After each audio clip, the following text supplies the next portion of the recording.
నిజామాబాద్ లో నిర్వహిస్తున్న రైతు మహోత్సవ వేడుకల్లో అపశృతి చోటు చేసుకుంది. కార్యక్రమానికి మంత్రులు తుమ్మల నాగేశ్వరరావు, జూపల్లి కృష్ణారావు, ఉత్తమ్ కుమార్ రెడ్డి హెలికాప్టర్లో హాజరవుతున్నట్లుగా అధికారులకు ఇప్పటికే సమాచారం అందింది. ఈ మేరకు హెలికాప్టర్ ల్యాండ్ అయ్యేందుకు సభా ప్రాంగణానికి కాస్త దూరంలో ఓ హెలీప్యాడ్ ను కూడా ఏర్పాటు చేశారు. కానీ మంత్రులు హెలికాప్టర్ ను పైలట్ అనూహ్యంగా ఏకంగా సభా ప్రాంగణంలో దించేశాడు. ఈ పరిణామంతో హెలికాప్టర్ రెక్కల గాలి వల్ల భారీగా దుమ్ము ఎగిసిపడింది. దీంతో సభా ప్రాంగణంలో ఏర్పాటు చేసిన స్వాగత తోరణాలు సైతం నేలకూలాయి. జనమంతా అక్కడి నుంచి పరుగులు తీశారు. మంత్రులకు పెను ప్రమాదం తప్పింది.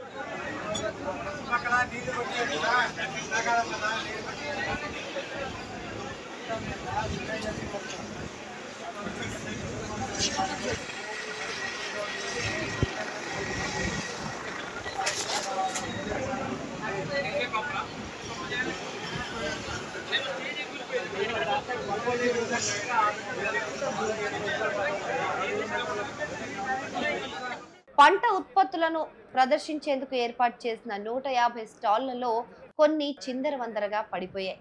సభ కోసం బందోబస్తుకు వచ్చిన పోలీసులకు స్వల్ప గాయాలైనట్లుగా కూడా తెలుస్తోంది.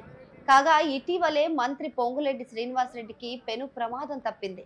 భూభారతి చట్టం 2025 అవగాహన సదస్సులో పాల్గొనేందుకు నాగర్ కర్నూలు జిల్లాకు మంత్రి పొంగులేటి, ఎంపీ మల్లు రవి, సంపత్ కుమార్ హెలికాప్టర్లో వెళ్లారు.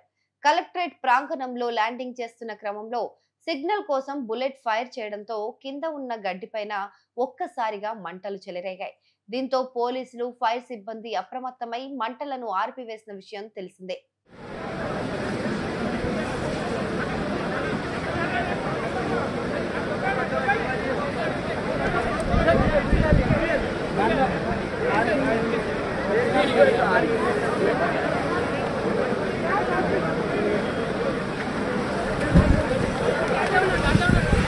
ఇక ఈ రోజు కూడా ఊహించని ఈ ఘటనతో కాసేపు గందరగోళం నెలకొంది.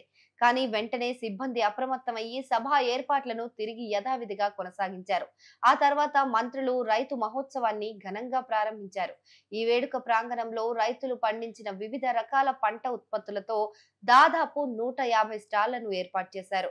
3 రోజుల పాటు జరిగే ఈ మహోత్సవంలో రైతులు తమ పంటల గురించి, వాటి సాగు విధానాల గురించి ఒకరితో ఒకరు పంచుకుంటారు. అంతేకాకుండా వ్యవసాయ నిపుణులు, ఆధునిక వ్యవసాయ పద్ధతులు, పంటల దిగుబడిని పెంచే మెలకువలు, మార్కెటింగ్ వ్యూహాలపైన కూడా రైతులకు అవగాహన కల్పిస్తారు.